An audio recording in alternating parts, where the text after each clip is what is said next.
All right, so first of all, I want to thank everybody for coming out.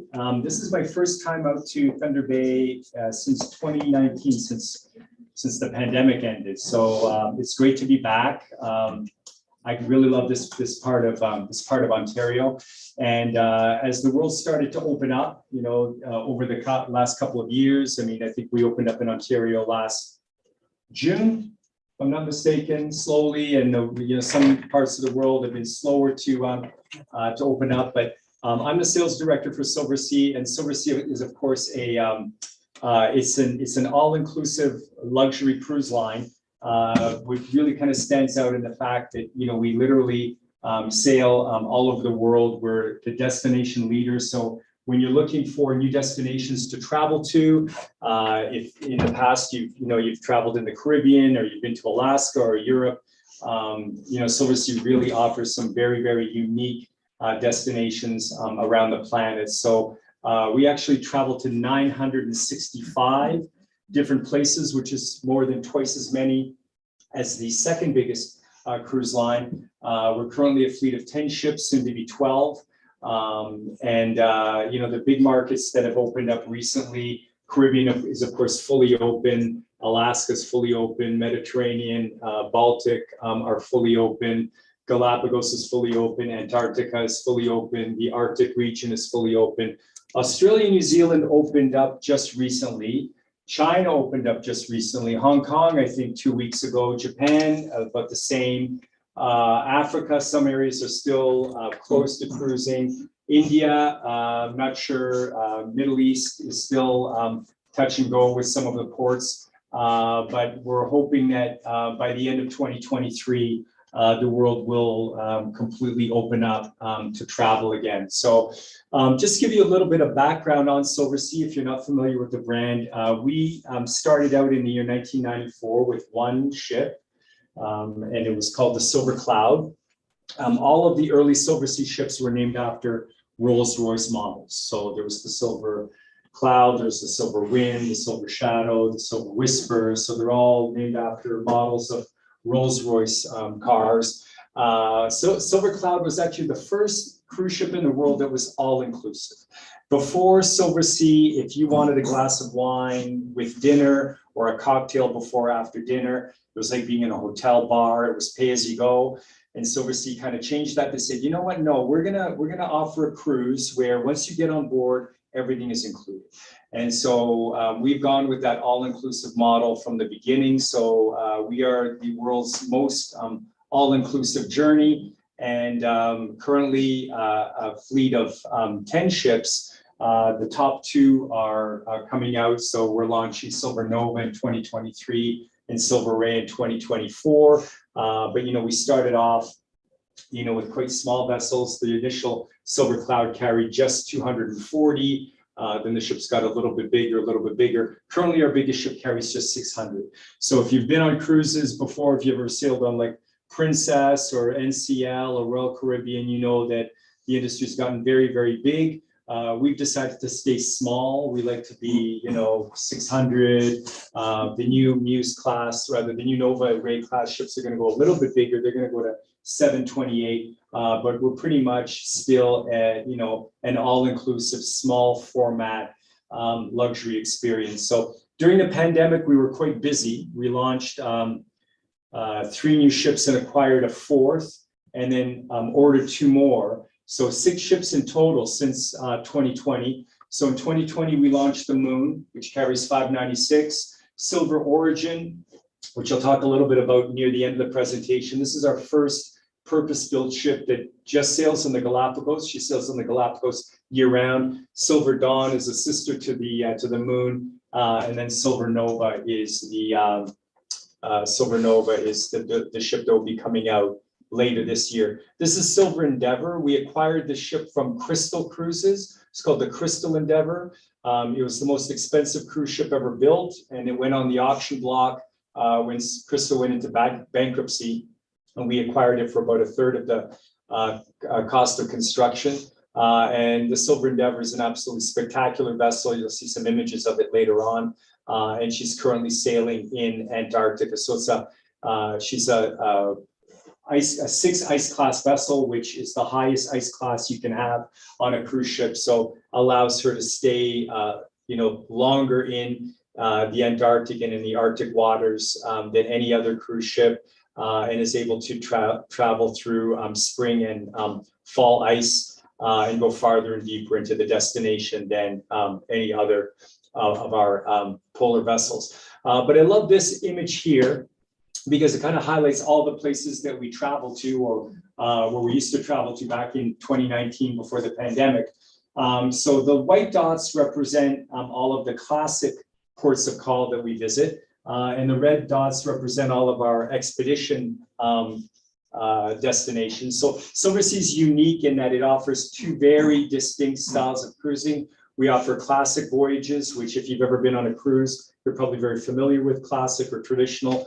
And then expedition is very, very different. So I'll be talking more about expedition a little bit farther into the presentation. But out of our classic ships, the capacity is 388 to 608 guests. And when you think of classic, think of destinations like the Mediterranean or the Baltic or the Caribbean or Alaska, where you're visiting ports where there's docking facilities and they're well known, like Sydney or Hong Kong or Venice or Copenhagen. The nice thing about SilverSea is that the ships are small. Small is beautiful. So this is a picture of our largest ship, the Silver Spirit, sailing near Rio de Janeiro. Small is also versatile. So our ships are small enough that when we say we go to London, we mean London. We don't mean Southampton with a 2-hour transfer to London. We mean we're able to sail right up the Thames, right underneath Tower Bridge, and dock right in the heart of London. We're one of few cruise lines today that can still sail into Venice. Venice has banned ships over 90,000 gross registered tons. And so, no, actually, they actually lowered it. It's 50,000 now. It's like 40, yeah. It's 50, yeah. So we have 4 ships that can still are still small enough to sail right into the heart of Venice. This is, of course, Bordeaux. So when we sail up the Garonne River into Bordeaux, we dock here. So the ships are small enough that they can actually sail and act like river ships. So we dock next to this green leafy area, which is called Place Trinquons, which is the main square. This is, of course, the Bordeaux Opera House. This is the Grand Hotel over here, the Intercontinental. This is called Place de la Comédie. So literally you're 10-minute walking distance from the heart of Bordeaux. This is Silver Shadow docked in Shanghai at the Bund, and you see the financial district of Shanghai across the river. And when we sail up the St. Lawrence in the summer and in the fall, we dock right by the Chateau Frontenac and right into the heart of Montreal. So when we're sailing up the St. Lawrence that Thunder Bay can't be far off. So word has it that SilverSea's already sent scouting parties to the port of Thunder Bay. So chances are, because we're a small format cruise line, that we'll be sailing in the Great Lakes in the coming years, probably coming as far as Thunder Bay itself. So there'll probably be some short excursion that they'll set up to take you to, the Persian man for the Persian donuts. You've got to really get that authentic taste of Thunder Bay. So SilverSea as a brand, small, as I mentioned, very comfortable, very contemporary decor. We offer the finest at sea. We're kind of an upscale product. So if you're ready to try something a little bit different, a little bit more luxurious, a little bit more spacious, you may want to consider SilverSea. And we remain a luxurious and all-inclusive product. We offer luxurious amenities like champagne and caviar upon request on all voyages, fine Pratesi Italian linens, Bulgari bath and beauty products in the bathrooms, and of course we have a fleet of small, beautiful ships. So spacious, comfortable suites. Smallest suite size on SilverSea on the classic ships is 386 square feet. So that's the smallest. And then of course we go up from there. So we're an all suite product. There are no inside cabins. There's no outside cabins, no cabins whatsoever. All suites, friendly personalized service, basically one crew member per guest. And of course we offer butler service for all guests on board, not just for people in specific suite categories. All guests on board SilverSea have the services of a butler. And so here you've got some other images. So veranda suite, which is the smallest veranda category. Then we have silver suite, which is about twice the size of the veranda category. And then you get into the 1 bedroom, 2 bedroom, owner's suite, grand suite, royal suite, etc. Cuisine, of course, delicious, freshly prepared. We offer open dining, seating in all of the restaurants. And on our classic vessels, up to 8 different restaurants to choose from. SilverSea is a very international brand. We began in Europe. We were headquartered in Monaco until recently when we were purchased by Royal Caribbean Group.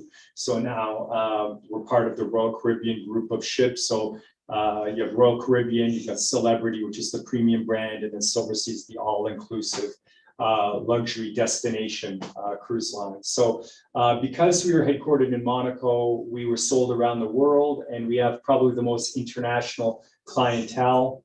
Unlike some cruise lines where everybody comes from North America, SilverSea has a lot of guests from the UK, from South Africa, from France, from Germany, Italy, Japan, India, Mexico, Latin America, all over the world. So the restaurants on the classic ships, La Dame, which is classic French, La Terrazza is Italian, Kaiseki is Japanese. The Grill is a restaurant located near the pool area, which offers grill type foods during the daytime. But at night, they offer the lava stone experience, which we call hot rocks. So they heat a piece of lava stone to 400 degrees Celsius, and then you just choose if you want, beef tenderloin or lamb shank or shrimp or lobster tail or whatever it might be, and you cook it at your table. And it comes with a whole variety of salads and additional items. Atlantides, the steak and seafood restaurant. Silver Note is a jazz club, where they offer live jazz music during dinner, and it offers tapas-style cuisine. Spaccanapoli is the Italian pizzeria with the wood-fired pizza ovens located on deck 11. And then finally, we have the Salt restaurant, which is available on 4 of our ships. So the Dawn, the Moon, the Ray, and the Nova. And on the Salt restaurant, the menu changes daily as you visit each port and visit different countries. The menu will change to reflect the cuisine of the destination that you're in. So for example, in the Baltic, if you're sailing out of Copenhagen, there'll be Danish fare on the menu. Then the next port of call might be Gdansk in Poland. So the menu changes, it's Polish food, on day 2. Then you sail up to Riga in Latvia. There's Latvian specialties on day 3. You sail up to Estonia, same thing. Up to Finland, you get Finnish cuisine. Over to Sweden, Swedish food, and then back to Copenhagen, it'll be back to Danish. So no matter where we're going, South America, Asia, Europe, it's a very interesting culinary concept. And it doesn't just limit itself to the restaurant. There's also a salt bar, which they do the same things. The drinks and the cocktails and the libations are all local from that particular port or from that particular country.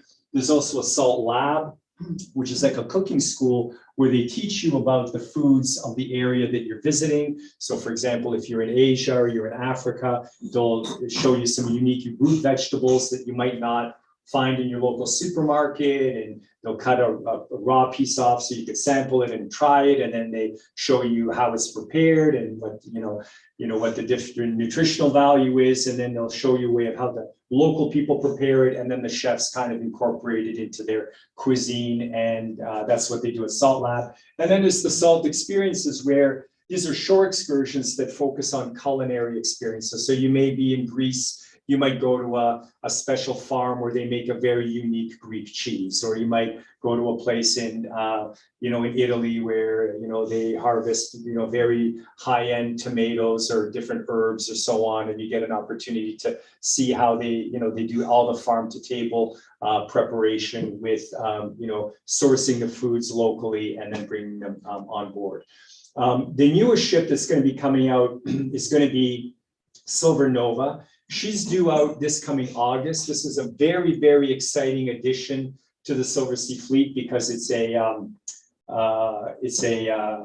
what we call evolution class vessel. She's going to be a little bit bigger than the largest ship that we currently have. She'll have a guest capacity of 728. She'll be 54,000 tons versus the current 40,000. But the unique thing about this ship is that it's going to be the most environmentally friendly vessel ever built.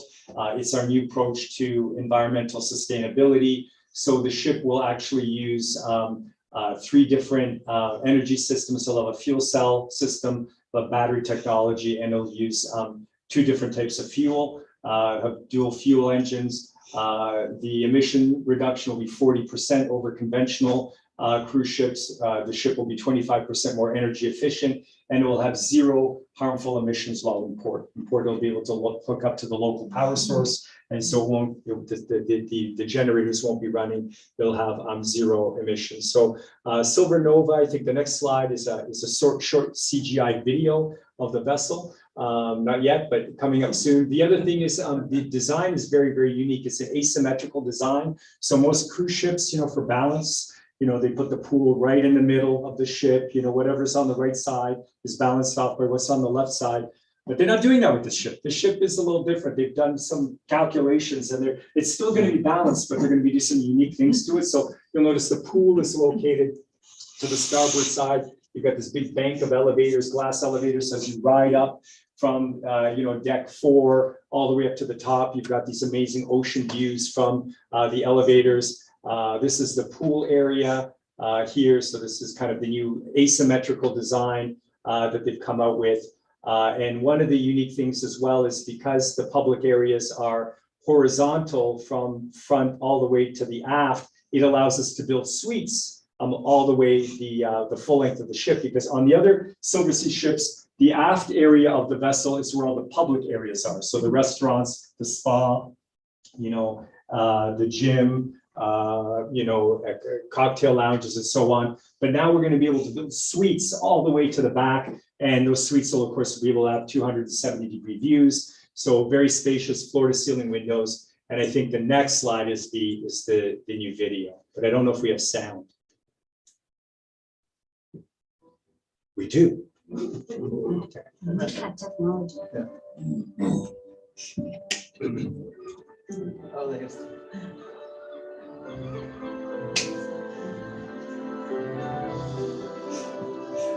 So it'll be the first SilverSea ship with a multi-level atrium. This is the Arts Cafe, which is SilverSea's version of Starbucks.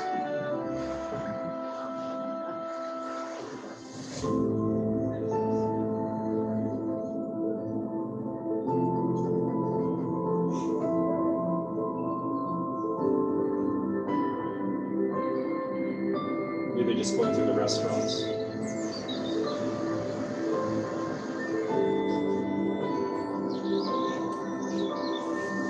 Norwegian fjords.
So she's coming out in August, and then her sister, the Ray, is going to be coming out the following spring. So very excited about these ships. The itinerary that it's going to be doing, it's going to start in the Mediterranean. It's being built by Fincantieri in Italy.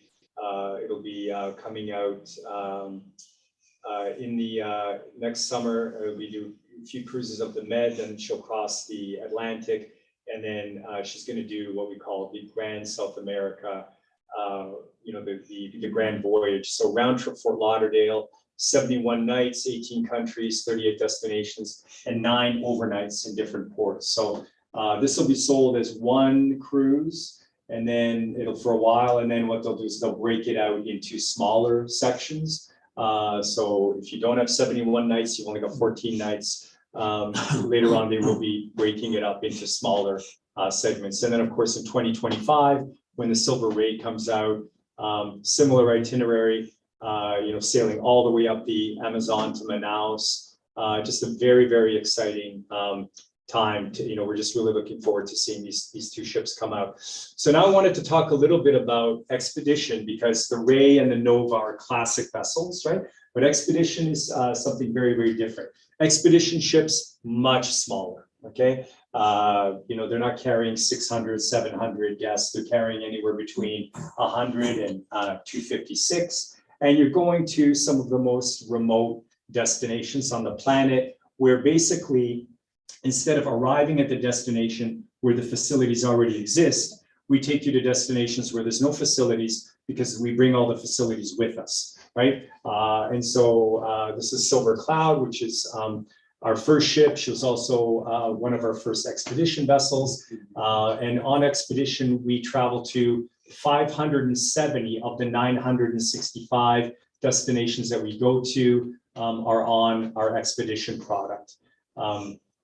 So Expedition, unlike a classic cruise where people tend to relax and it's a holiday, and they'll wake up, they'll have breakfast, they'll go on a short excursion, they'll come back to the ship for lunch, maybe lay out by the pool, read a book, have a margarita, then go get ready for dinner, have dinner, and after dinner you go to a show, then cocktails, dancing, and then, rinse and repeat, through the week. Expedition is very different. You're going to some very unique places. And so the way, you experience Expedition, we don't have necessarily shows like you would experience on a classic product. It's more of a destination immersion. So you've got these experts, up to 28 different experts in different fields from all over the world that specialize in a specific thing. So, marine biologists, geologists, naturalists, fisheries experts, ornithologists and ecologists, glaciologists. They travel on board the ship with the guests. They are the leaders on board the Zodiacs when you do the landings, and they interpret the destination for you. So it's much more of a destination immersion program than it is kind of a relaxation cruise holiday. The key to Expedition is the Zodiac. And so this is a great picture of our guests embarking a Zodiac. You notice everybody's wearing a red SilverSea parka. These are provided for you. These are complimentary. When you make your SilverSea booking with Expedia Cruises of Thunder Bay, they'll be asking you personal questions like, what size coat do you wear? What size, what size boots do you wear? Because we provide the boots are available for boot rental, but the parka, the backpack, the water bottle, all of the gear, once you have it, it'll be in your stateroom. We provide it for you, and that's complimentary, and you take that home with you. But you can see people here boarding a Zodiac. Zodiacs are very stable craft. They're very balanced, very easy to embark and disembark. And these enable us to really travel anywhere.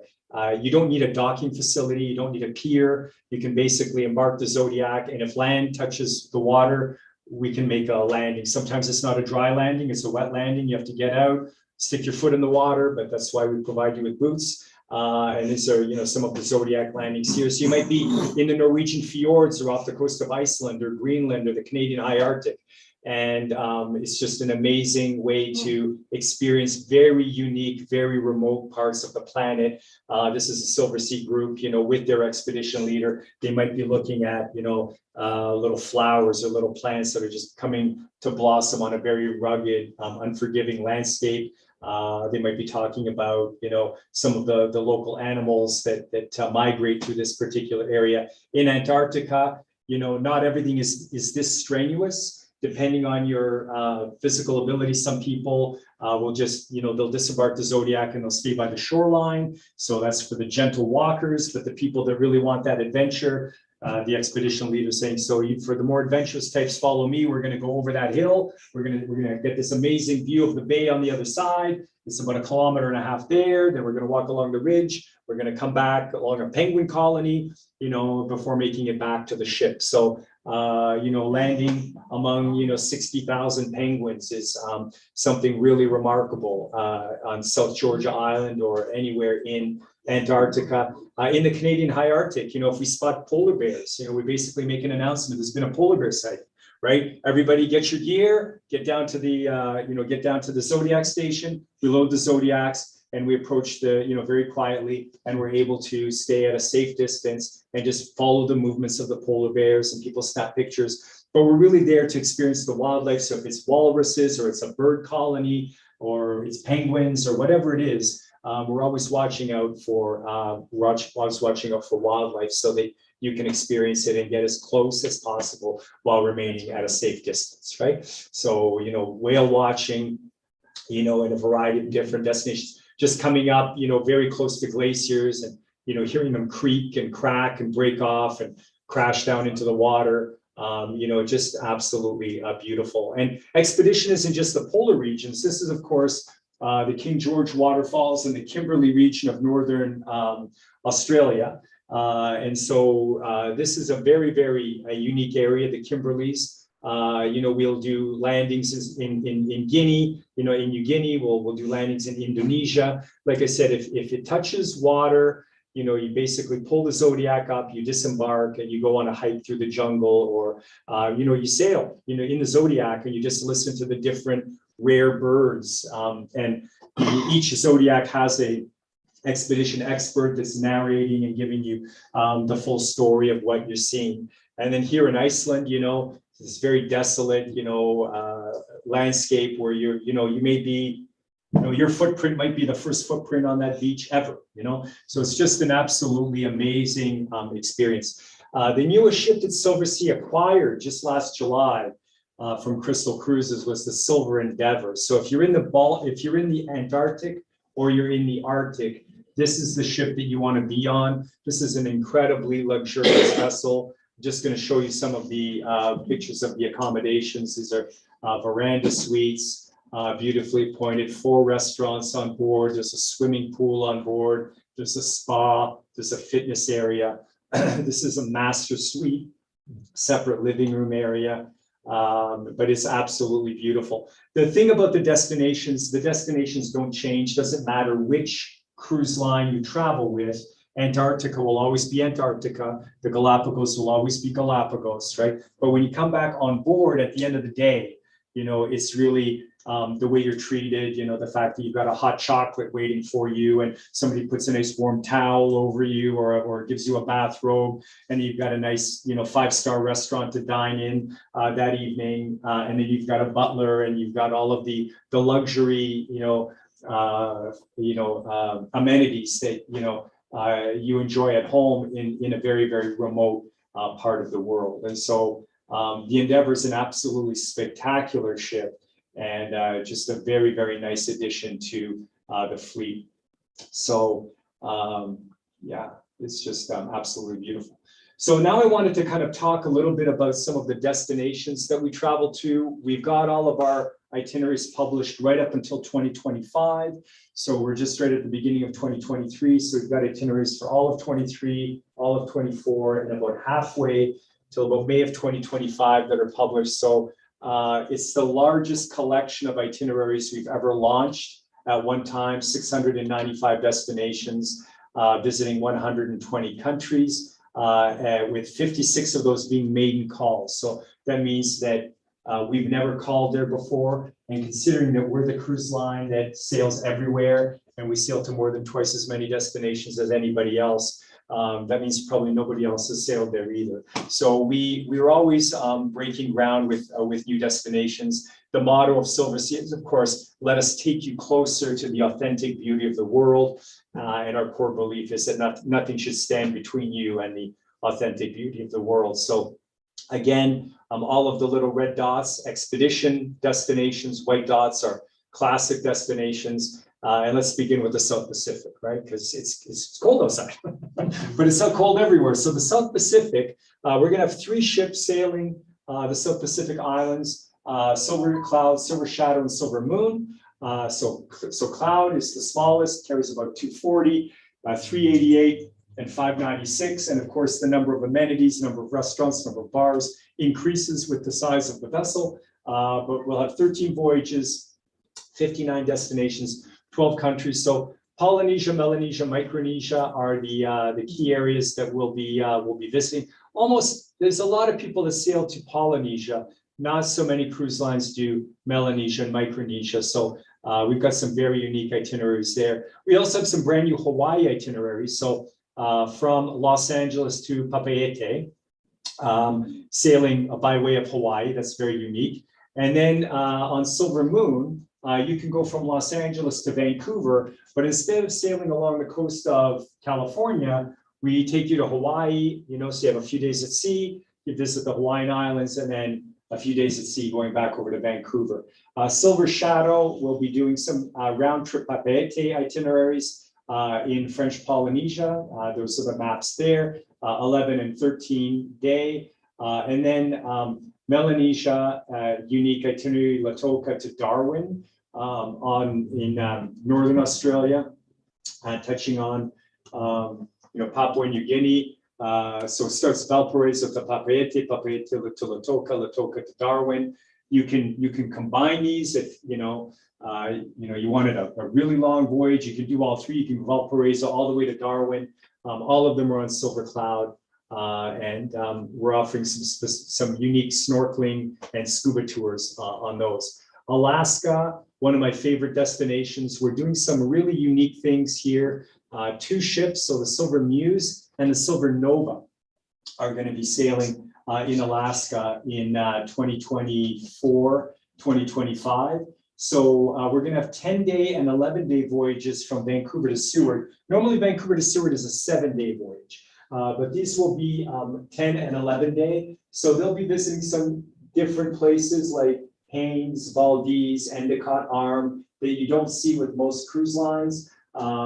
And then on the 7-day voyages, we'll have 3 different ones. So it won't be the same one going back and forth. Silver Nova on this one, we'll visit, Hubbard Glacier. On the next one, it does Icy Strait Point. On the 3rd one, it does, Hubbard Glacier, visits, different ports of call, but they're all 7 days. So instead of doing the same itinerary back and forth, we're going to do them, kind of change them up a little bit to create a little bit more selection. Canada, New England, this used to be very popular for fall foliage.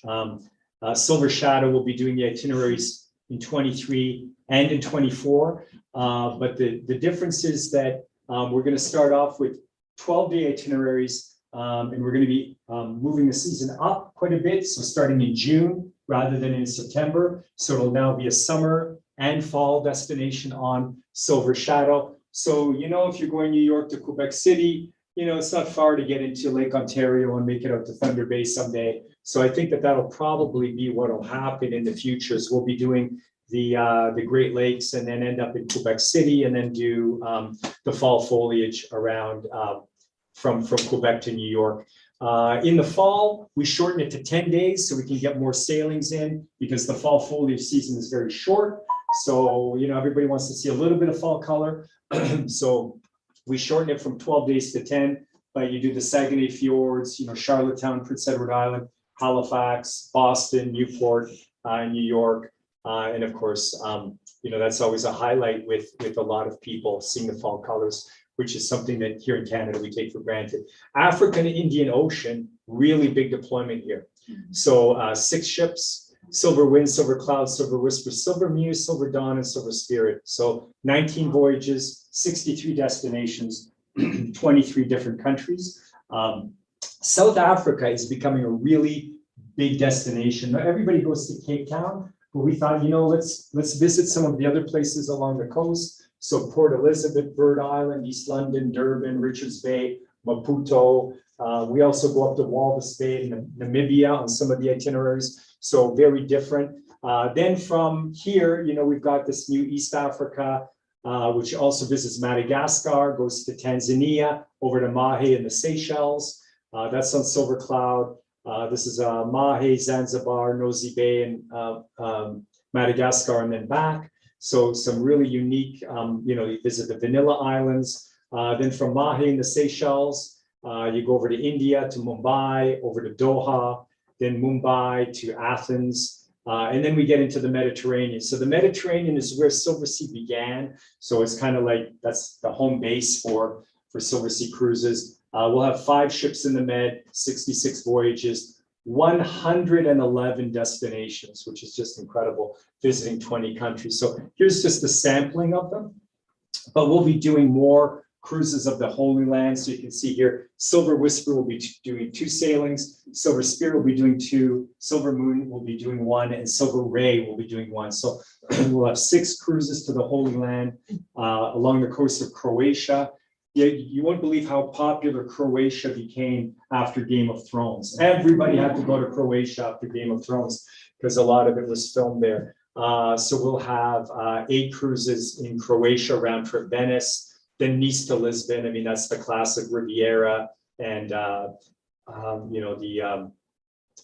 islands, and then Civitavecchia, which is a port for Rome, to Lisbon. So that's just kind of Mediterranean at a glance. Northern Europe, of course, 4 ships there, including Silver Ray. This is an absolutely beautiful itinerary. Silver Dawn will be doing 9 cruises, round trip Copenhagen up to the Norwegian fjords. Copenhagen to Stockholm is our Baltic.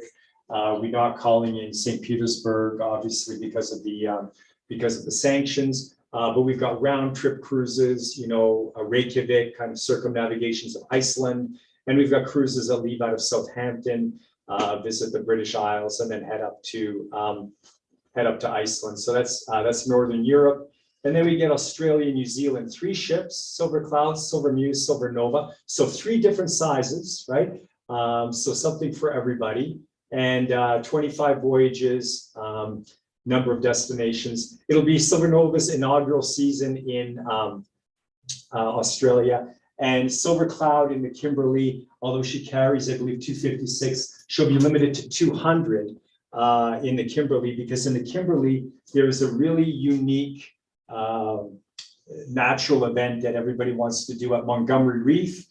You want to get into the zodiacs. Everybody wants to be on the water simultaneously. They take you out at dawn, depending on when the tide starts to drop. You go out into this very still water, and then you just see you just look at the horizon. All of a sudden, the water starts to move a little bit, and what's happening is the tide is coming out, and the water starts to drop, and within about 20 minutes. You're parked in front of this big gushing waterfall, right? Which is these, as the tide drops, you've got these tremendous currents. And so this is a really, really big highlight. So in here in the Kimberley region, we're limiting it to 200 so that everybody can experience that at the same time, right? So these are some of the unique itineraries. I mean, you think of Australia, everybody thinks of Melbourne, Sydney, Brisbane. But we do some very, very unique itineraries and unique ports along Western Australia and Northern Australia. And then in Asia, where it all began, right? They're finally reopening. So we're going to be positioning 5 ships in Asia, visiting 17 countries, 68 destinations, and just here's some samples. So round trip Japan on the far right, super popular. 2 times of year that people like to go to Japan are in the spring. So spring in Japan starts around March 25th. That's when the cherry blossoms start to bloom in the southern part of Japan, right? And then, the blossom season moves this way, which is why we go clockwise. So we go first to the areas where they're blooming, and then later on, we'll visit the northern areas where they're about to bloom, but they don't all bloom at the same time. But you do have an opportunity to see the cherry blossoms at some point. Then you've got Singapore to Tokyo, visiting Hong Kong, Shanghai, Ho Chi Minh City, So there'll be quite a few cruises doing that one. So those are some of the great cities of Asia, Bangkok to Singapore, and of course, Male to Singapore as well, and Silver Cloud. And then we get to Antarctica. Now this is like very, very different. The slide says 2 ships, but this program came out before we acquired the Silver Endeavor. So we actually have a 3rd ship in Antarctica. And so Antarctica, we'll be visiting a number of destinations. There's the Antarctica Bridge program, which I'll talk about in a moment. We sail out of Puerto Williams rather than Ushuaia. It's about 9 hours farther down the Beagle Channel from Ushuaia. It's actually farther south than Ushuaia. So it's the southernmost settlement in the world that you can sail from. And, it's 2 days to cross the Great Passage, 2 days back. So you spend 4 days, just getting to Antarctica. So that's why we developed this Antarctica Bridge program where we fly you to King George Island. And I'll talk a little bit more about that. Then we've got some amazing cruises that start in Valparaiso that go to Antarctica, but also include the Chilean fjords. And then you've got the very, very popular itinerary. This one is 18 days. Goes from Puerto Williams to the Falklands, right? Then over to South Georgia Island, where the big emperor or king penguins are located. It's the only place where you can find the king penguins. They're not in Antarctica, they're in South Georgia Island. Then you go down to Elephant Island, Antarctic Sound, the Antarctic Peninsula, and then come back. So 18 days, but very, very popular itinerary. So this is, of course, the Antarctica programs all include round trip flights, Santiago to Puerto Williams. So on our expedition sailings, we include a lot of internal flights because we have to get the group together. We fly you to the destination. Like you just can't be flying in on your own into Puerto Williams. You'll get lost, or if your flight's delayed or whatever. So we assemble everybody in Santiago, which is easy to get to.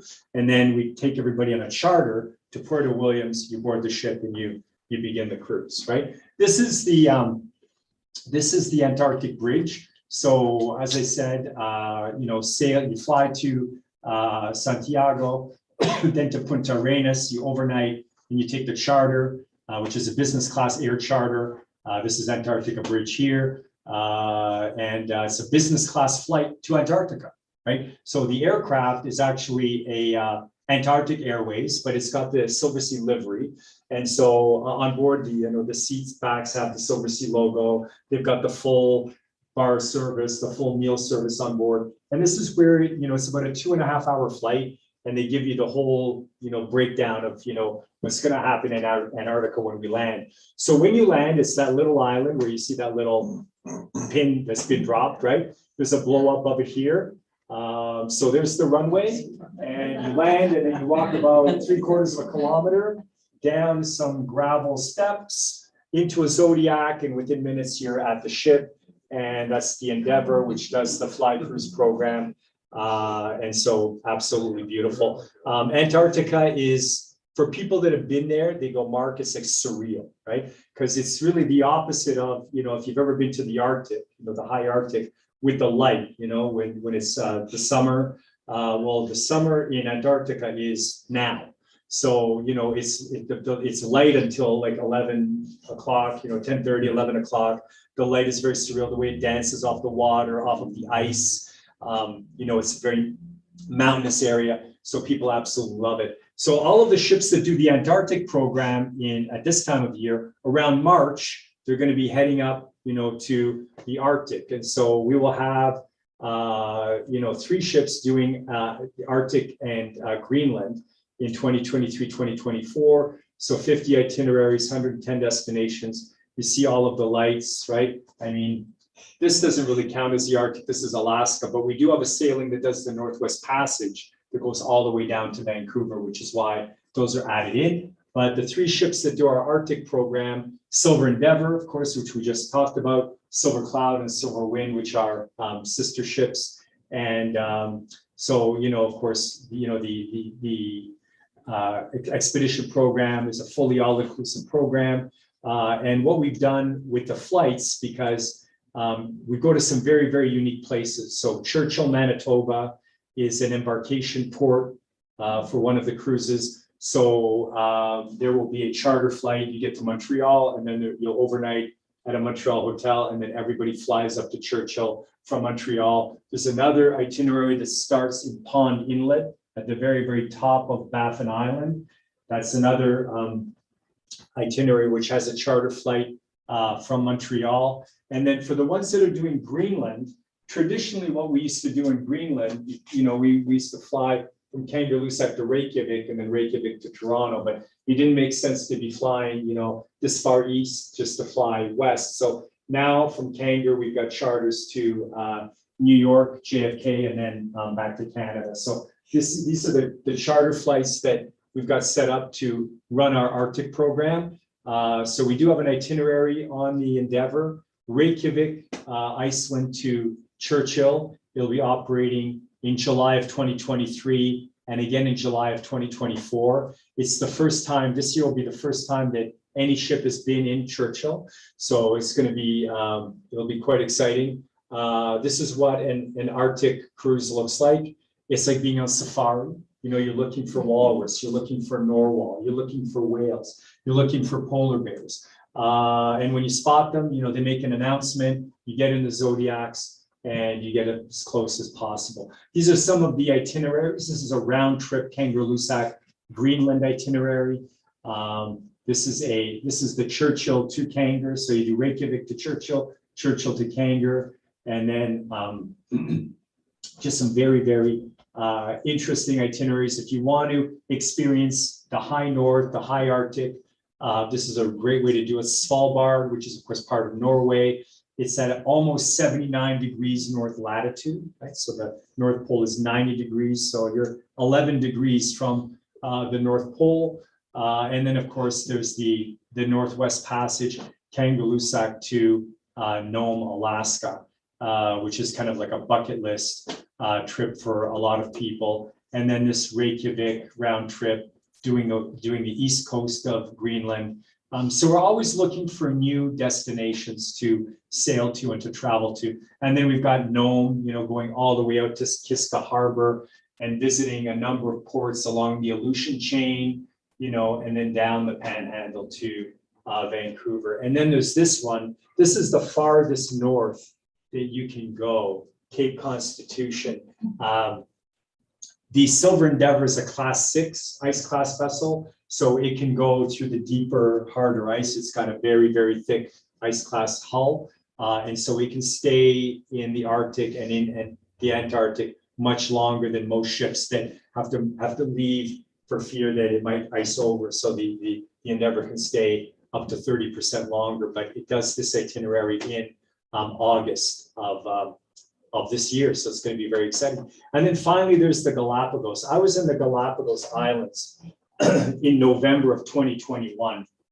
And this is a fantastic place to travel. It's really magical. When you see the Galapagos for the first time, they're kind of, they're nothing to write home about. It's a lot of rock, and it's very barren, but it's all about survival and about evolution and how species have adapted to their environment and how they've changed to adapt to their environment. And when you see, the Galapagos, it's not like paradise, it's not Tahiti.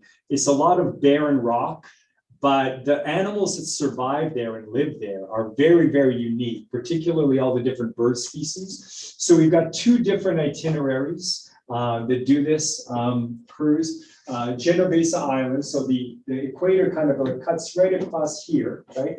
So just south of Genovesa Island, and actually cuts the island of Isabella, which is the biggest island in the chain, cuts up the top part. So you're right at the equator. So it's literally it's bright all from 6 in the morning, the sun rises, 6 at night, the sun sets. The day is 12 hours long every day of the year. It's never cold, so it's not like when's a good time to go. It's always a good time to go. But the seasons are a little bit different. The fall is drier, right? And that's when the birds are nesting and they're taking care of their chicks and so on. And in the spring, of course, it's mating season. And of course, it's a lot wetter, it's a lot damper, more humidity, more mist in the mornings, but it's more green, it's more lush. and then you get into the summer, and then it dries out, and the cycle, repeats over and over. But very, very unique place to go. These are, marine iguanas, which are the only reptiles that actually are able to swim. So they're lizards that actually swim underwater. They feed off of algae. Of course, they're breathing in all of these salts. So they've evolved with these mechanisms that allow them to sneeze the salt out. So they're always they look like they've got, they're caked on, they've got all this ice caked on them, with this salt caked on them. They're fascinating. This is the Silver Origin. So we built this ship in the Netherlands. It was delivered in 2020. We weren't able to sail her until 2021 because everything was closed. But there's a tailgate that drops off in the back. This is where the Zodiacs come in. So you pull up here, you disembark on the platform, and then you're walking through this area, which is known as base camp. So you see all of these displays. This is all from the national, from the Royal Geographic Society. Charles Darwin was a member of the Royal Geographic Society, so we have a lot of his replica artifacts on board. This is the lounge space. This is where the lectures take place. This is where people meet for cocktails and where they get their evening briefings every night. And then up at the top deck on the stargazing platform, you've got this beautiful, gas fireplace area with hot tub one deck below. And it's just an absolutely beautiful ship. And, you sail in the Galapagos Islands. It's just absolutely beautiful.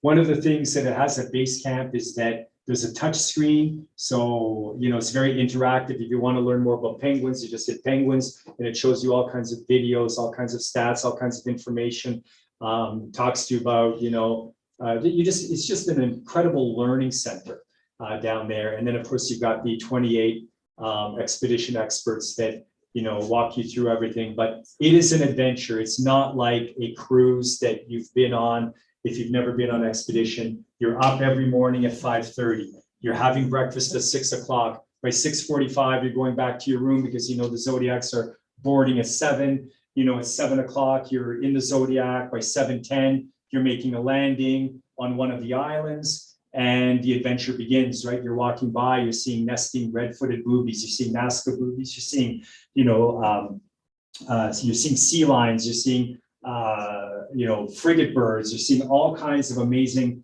wildlife everywhere. And then you get back to the ship around 10:30, and then they say, okay, in 15 minutes, get your wetsuits on, we're going deep water snorkeling.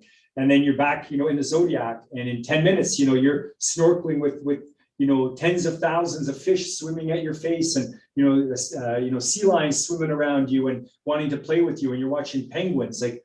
Penguins actually at the equator, right? The only penguins found in the northern hemisphere are in the Galapagos. And so you get back to the ship at lunchtime, and you can't believe that it's only lunchtime, and you've been on a 3-hour hike, and you've been on a 1 hour snorkeling adventure. We've seen all of this amazing marine life, and then you get a 3-hour break after lunch, and then around 3 o'clock you're back in the Zodiac. You're doing another landing. You get back around 5:30. At 6 o'clock it's cocktails, and they do the briefing while you're having drinks. 7 o'clock is dinner. 8:30 you're done. Maybe you go for another cocktail, or you kind of chit chat and meet your new friends. But by 10 o'clock, you're tired. You're in bed because you're getting up at 5. And it repeats over and over. But at the end of the week, you feel like you've had the most amazing experience. And it's the same thing in Antarctica, and it's the same thing in the Arctic. So if you're thinking of something, if you want an adventure, you got to ask yourself, am I ready for this kind of adventure? Am I ready for this? Because it's fast paced, right?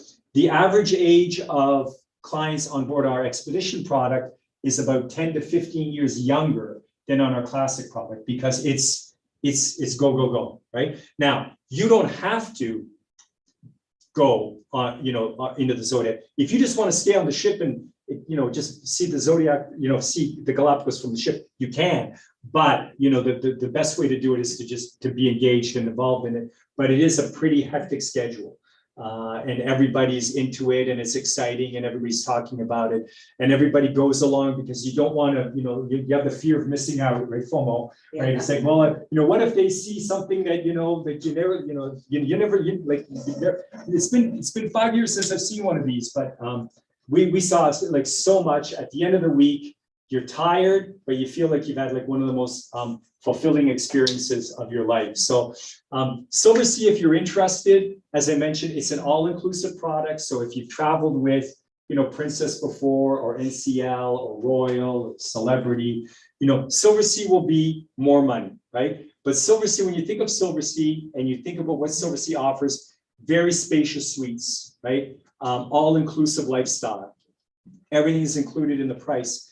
It's kind of like comparing economy class air with business class air, right? SilverSea is like business class air, like you're on a business class flight. You're being looked after, you're being taken care of. It's a very high touch, right? High number of crew to guests. It's almost 1-to-1. So, you're never standing in a line. You're never waiting for anything. Everything is very immediate. And it's kind of an elevated class of service, but I like to look at SilverSea like it's like a business class upgrade. But the food is amazing, the experience is amazing, the cruise is amazing. And the most exciting thing about it is the places that we go. And you've seen from the images on the presentation, like you look at the map and you see these places. And the first time I started working at SilverSea, I said, I've never heard of half these places before, right? Because they're like, Constitution Point. Where's that? It's but it's a unique place. There may be Franklin or one of the explorers was there and he left like a little cairn or marker, and then you go there to visit. Back in 1840 when they were looking for the Northwest Passage, they stumbled upon this spot and they left this cairn or this marker, and you're there and you're experiencing it. So the Arctic's very, very interesting, very different from the Antarctic, right? Antarctic, we know where the animals are, right? We know because they're penguin colonies, right? We know where to go for you to see penguins. So you're going to be guaranteed to see wildlife in Antarctica every day.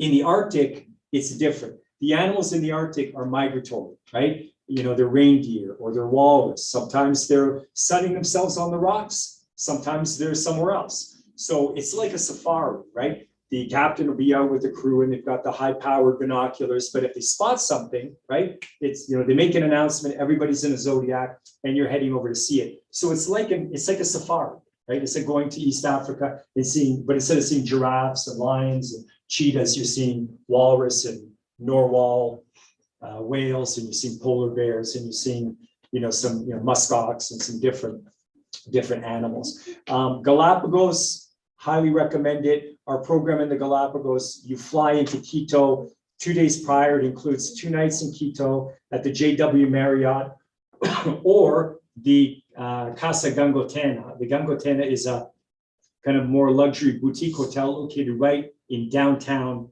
like in the old city of Quito. So the minute you step out the door, you're in the main square. It's very lively, very festive. The JW Marriott more in a business area of the city with traffic and so on. But very nice, luxurious hotel in Quito. You do 2 days in Quito, so you can visit the equator. You can, there's a number of things to do. Then, you get to the airport, you board the charter flight over to San Cristobal, you're greeted at the airport, you're taken on board the ship, and the adventure begins. And then on the way back, you can disembark in Guayaquil. We get you a day room because most flights back to North America aren't until quite late in the evening, around midnight, to get you back around, 6 a.m. or 7 a.m. in the morning into Atlanta or New York or Toronto.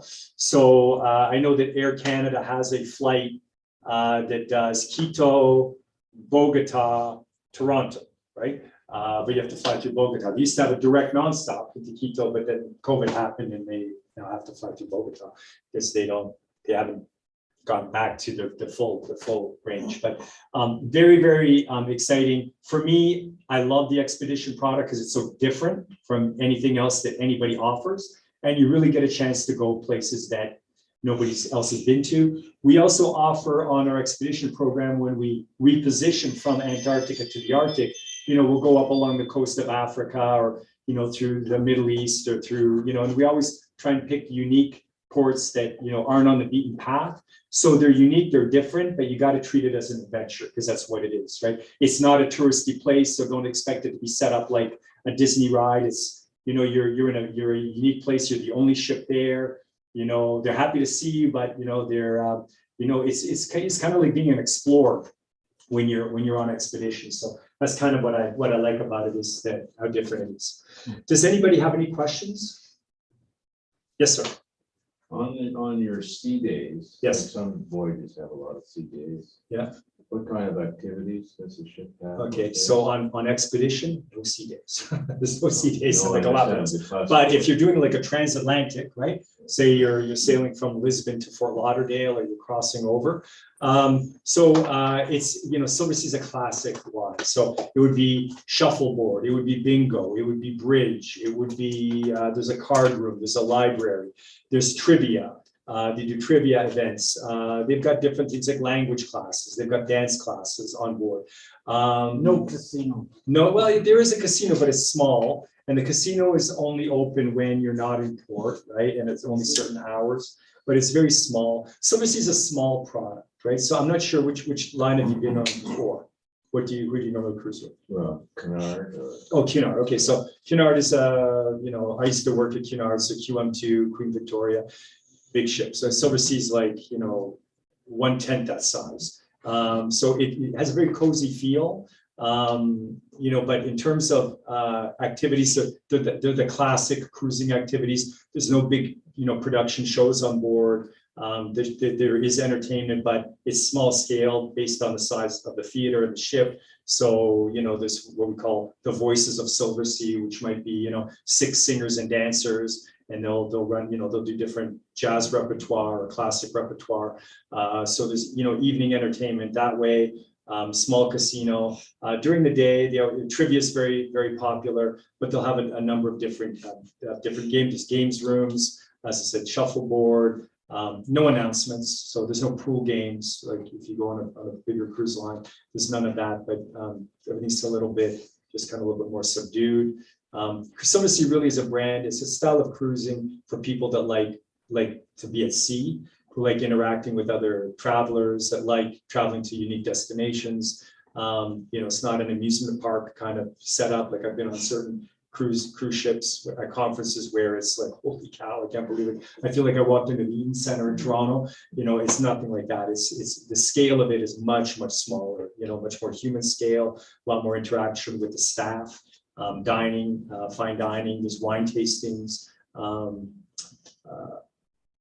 You mentioned bridge. Now, you have to organize your own bridge games, or does the ship Some of the bridge? cruises have bridge. Some of the cruises have, there are certain companies that sponsor bridge groups, right? Where they'll get a bridge master and they'll announce that so and so will be on the ship at this time, and they'll organize it. But we have had cruises where they will offer bridge. I'm not sure if it's on every sailing, but we can check and verify. Another question I have is about dining. Yep. Now you had some of these ships have large numbers, like up to 8, especially dining. Yep. Do you have one large dining area that people would normally go to? Yeah. So on the classic ships, so out of the 8 restaurants, the biggest one would be La Terrazza, which is the Italian, right? 27 entrees on the menu, right? 27, so like a really wide range of food offerings. That one seats 370, right? Atlantidas, the steak and seafood, I think it seats 240. Those are the 2 biggest ones. Those 2 alone could accommodate the entire ship, right? Yeah. If you chose to dine just in those 2 at full capacity. But we also have La Dame on the larger ship, which is classic French, 70, but it's classic French. So heavy on the sauce, heavy on the cream, heavy on the butter. It's very decadent. The flavors are like out of this world, but it's because they use a lot of butter, right? It's not nouvelle cuisine with the lighter touch. It's Escoffier style. And you eat there once, and then you feel like eating salad for the next day and a half. That's all you want to eat, salad. Yeah, and then there's Kaiseki, which is a Japanese restaurant. I believe it holds 45. Silver Note, I think, is 50. Then there's the grill. A lot of people enjoy the grill, particularly the lava stone experience. That I think holds up to about 120 up there. Spacca is the pizzeria, maybe 40. The Spacca Napoli, and then Salt Kitchen, right? Salt Kitchen on the larger ships, I believe that one is 160. That's the one where the menu changes daily. So for that reason, because we have so much dining capacity, more dining seats than there are guests, we can do open seating, right? So the only restaurants where you need reservations are La Dame, because it's only 70 seats, Kaiseki and Silvernote, because those are all 70 or less. So reservations are recommended. But Atlantide or La Terraza, typically you can show up, say if you have a table of 2, you have a table of 4, and they can accommodate. Yeah, but the dining experience is important to us in that we don't want to eat just the two of us. Yeah, so you want to. So we show up at the dining, whatever, and say we want it to be, go to a table of 6 people. Yeah. That's how it would work. Yeah. So what you would do is if you want to meet people, you go to the maitre d' and you say, because there's other people just like you, right? And the maitre d' gets all of the information, right? So so you say, well, hi, we're traveling together, but we're here because we want to meet people. So if you've got a table of 6 or a table of 8, where you could assign us anywhere, we would really appreciate, being assigned to a larger table, we can meet other people. So they can do that for you. So the maitre d' runs all of the dining rooms. So if you want a specific, we'd like a reservation here, or is this available here? Typically, you can do all of these things online through your My SilverSea website, where you can make your shore excursion reservations and your dining reservations. You'll notice that the dining, especially in the smaller restaurants, fills up quickly. But what happens is on board, some people meet other people, and then they change their dining plans because they go, oh, we were going to be dining here, but we'd rather dine with you. So they'll cancel, and so everybody's moving everywhere. In the first couple of days, everything clears. So whereas on the first day, it looks like all of the dining's booked up, 1 hour into the cruise, all of a sudden the space is available, right? So it always happens that way. Yeah. But you'll be fine. Like there's lots of dining availability. Yes. That dining is all included in. Yes, yes. There are, there's a surcharge in La Dame, and there's a surcharge at Kaiseki just to dampen the demand. However, in La Dame, it's a wine pairing menu, right? So it's like, I think it's an 8-course meal where they pair what you're eating with the French wines, because it's a French restaurant, right? So it's a pairing menu. And so it's $60 a person, right, to dine in La Dame. But trust me, La Dame, I think it's a great experience, but you eat there once and then for like the rest of the month. You're done. I know people that, I heard La Dame is the best, so they make 3 reservations in La Dame, and then after the first night, they're canceling the other 2 because it's too much. The chocolate is like, it's more chocolate, it's more chocolatey than actually, I don't know how they do it, but it's French food, so they make it happen. Yeah, but it's the food is very nice, very high quality. When you get into the expedition, just so you know, Galapagos, right? The dining is a little bit different in the Galapagos.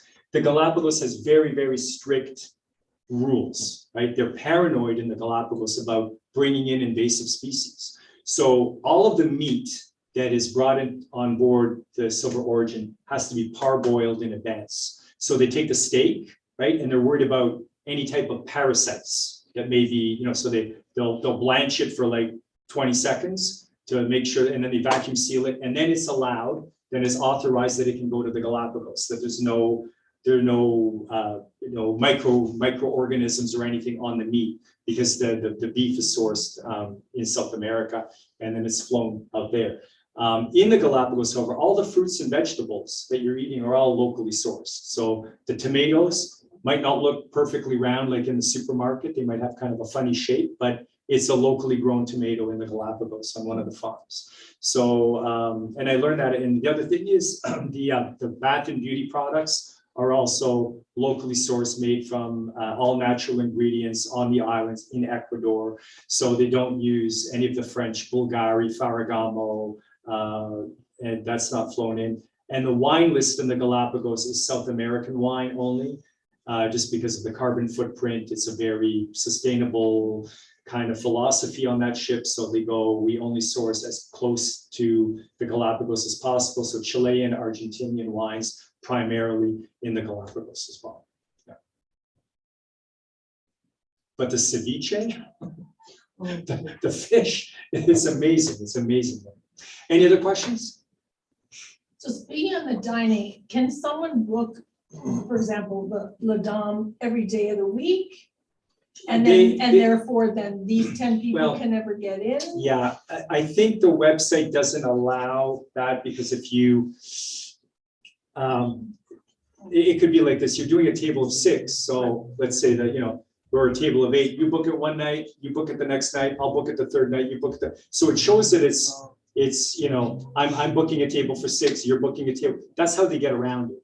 What they're trying to do is they're trying to limit everybody to one experience in each of the restaurants. Yes. But there are people, we haven't figured out how to do that yet, but I guarantee you, people that have dined in La Dame once, Yeah. they go, wow, that was incredible, but I can't eat it again. I got on board, I wasn't able to get into the 3 smallest ones when I sailed on the Spirit back in 18. By day 4, La Dame opened up. And by day 6, they asked me if I wanted to eat in La Dame again. I go, no, I'm good. Because I wanted to try every restaurant once. Right. That's what I did. Yeah. I tried all of them. They're great. I really liked, Silver Note was one of my favorites because you get about 8 different dishes, but they're small tapa style, kind of like tasting plates, right? So just enough to but they're all different flavors, but you've got live jazz music playing in the background. The food is very nice, really nice variety. The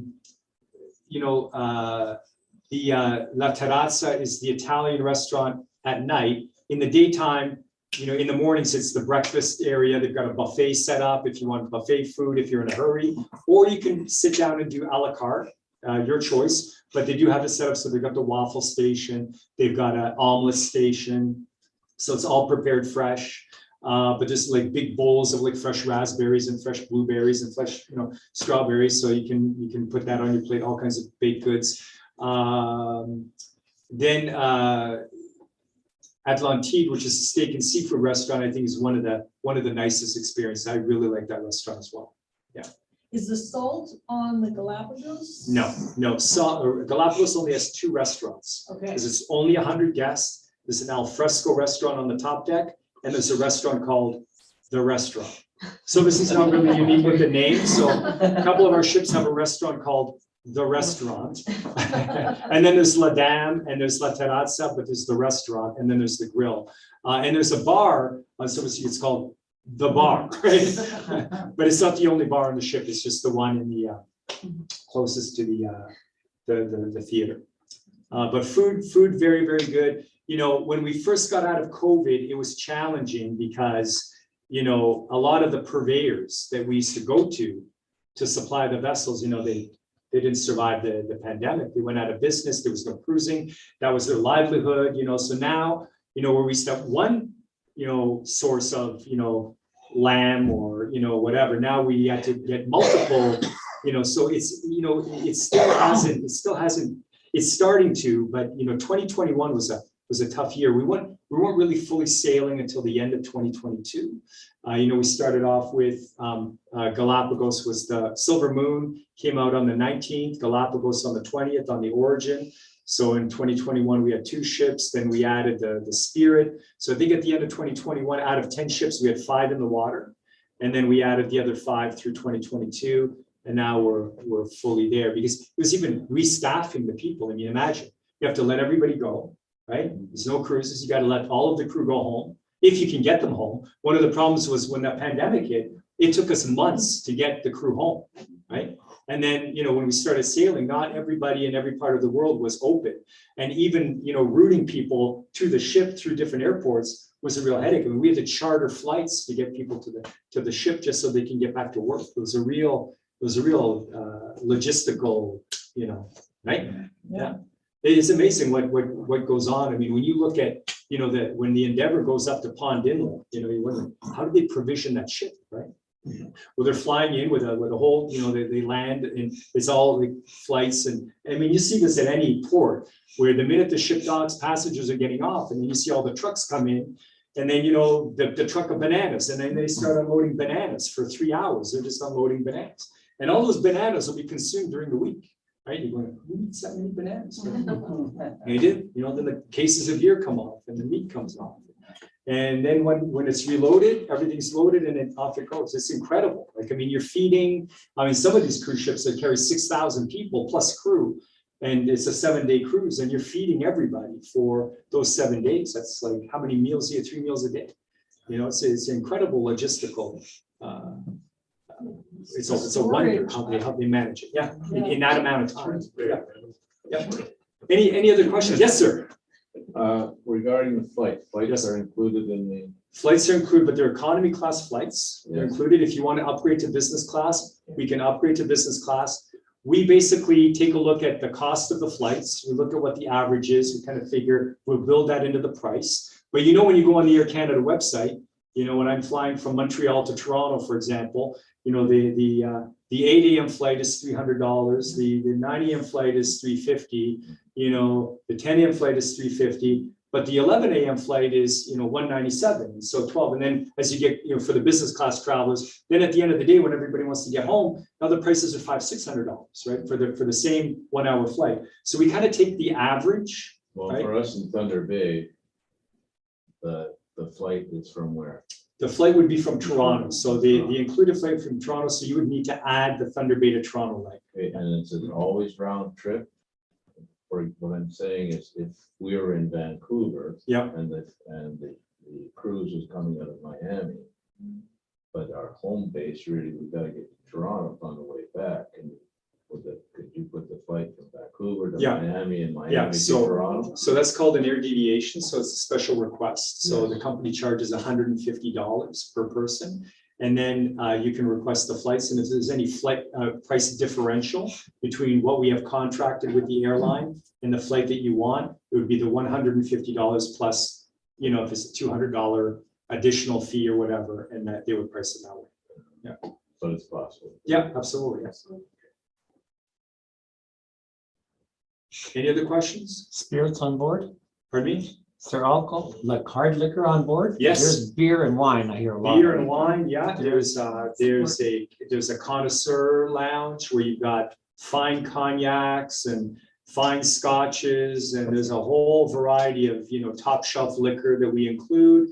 There's some things like Louis the 13th that you can buy for an additional charge, because I believe it sells for $4,000 a bottle at the LCBO. So if you want an ounce and a quarter of the Louis the 13th, you'll pay extra for that. But we've got you know, a fairly robust list of, you know, rums, you know, whiskeys, vodkas, scotches, tequilas. Yeah. Bicycle rentals Bicycle rentals. on any of them? Or going around the deck? Some destinations. On No, some but destinations. no, we don't have any from the ship. But if you wanted to do like a bike tour, you would talk to your Expedia cruise consultant. They could line you up with something in the port of call that you're stopping in. They can even arrange to have the bikes brought to the pier, or, you know, just outside the pier, right outside the security area. Or if not, you know, you take an Uber or a shuttle to the bicycle rental place and you know, rent the bike, and they'll give you a map and off you go. Yeah.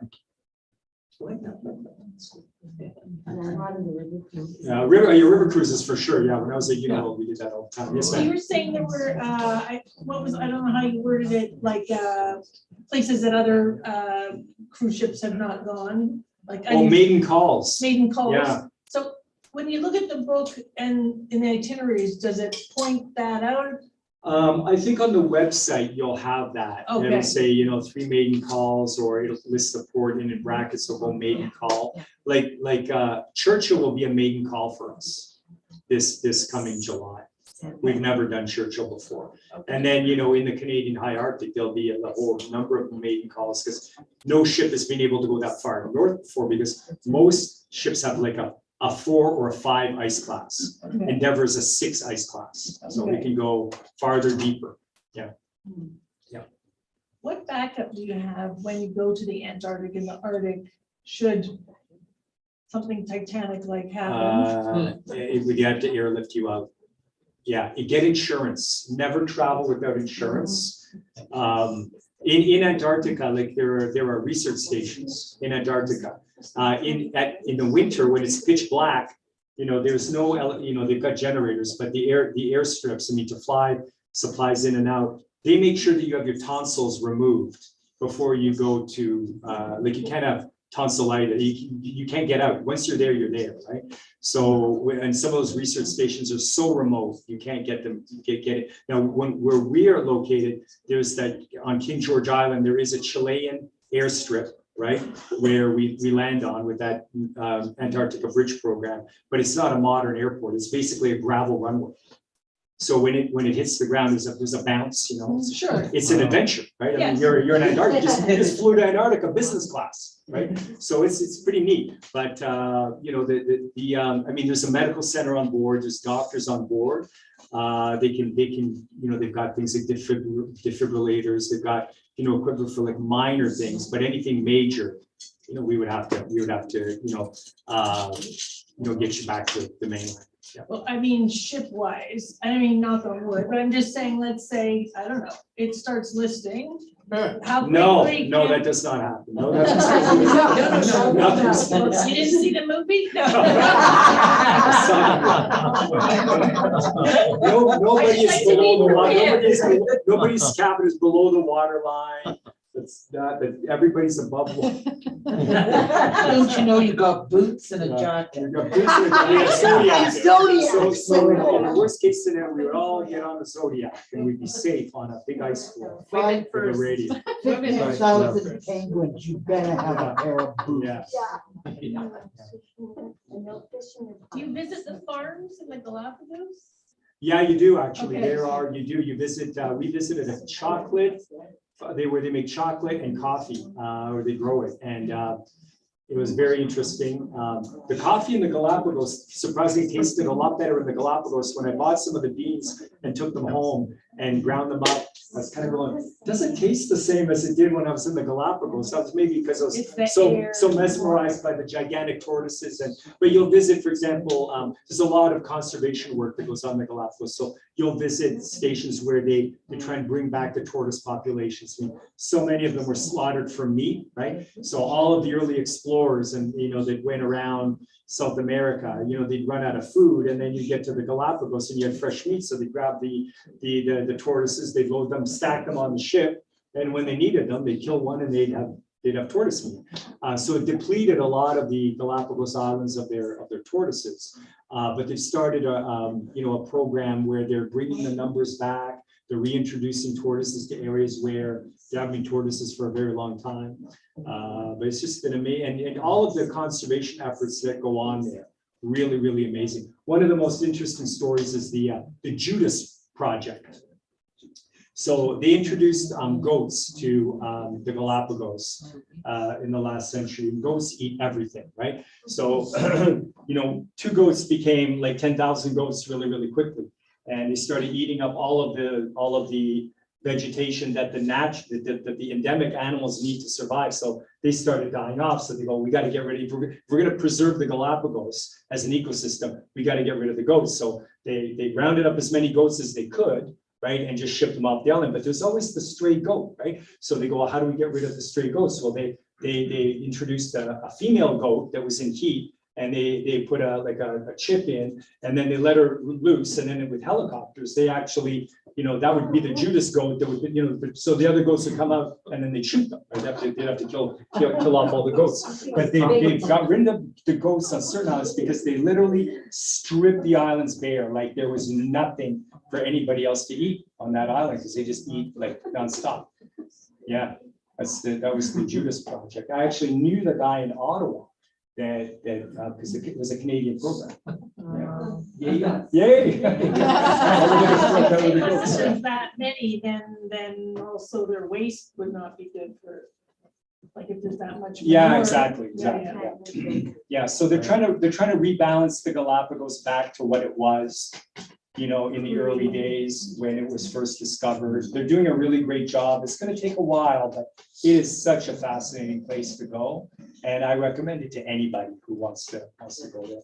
Yeah. And the perfect people to talk to about more information on the Galapagos, Okay. Sean and his team. So I want to thank everybody for coming, and I want to turn it back over to Sean. Great, thanks, Mark. So many great places to visit. It's a fantastic brand. Mark's our good friend. He's been coming to Thunder Bay for many years now. Yeah, so It's because I like it. we'd love to give you a hand. So, talk to our team here, and with that, thank you very much for coming out.